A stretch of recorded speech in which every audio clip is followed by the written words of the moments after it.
معزز ناظرین، السلام علیکم ورحمۃ اللہ وبرکاتہ۔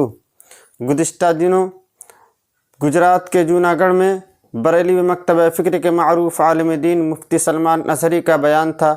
ان کے بیان کی ایک کلپ کو کاٹ کر وائرل کر دیا گیا۔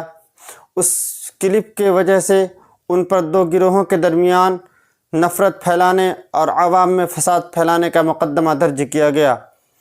آپ وہ کلپ سماعت فرمائیں۔ ہم سے الجھتے ہیں، ابھی تو کربلا کا آخری میدان باقی ہے، کچھ دیر کی خاموشی ہے، پھر شور آئے گا۔ آج کتوں کا وقت ہے، کل ہمارا دور آئے گا۔ لبیک یا رسول اللہ، لبیک یا رسول اللہ، لبیک لبیک یا رسول اللہ۔ وہ کلپ ہے جس کی وجہ سے ان کو آج ممبئی سے گرفتار کر لیا گیا ہے۔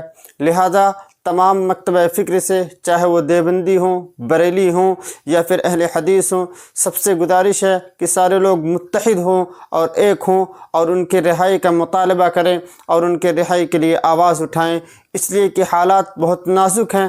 ہم سب کو متحد ہونا ہوگا۔ اللہ تعالیٰ مسلمانان ہند کی حفاظت فرمائے، آمین یا رب العالمین۔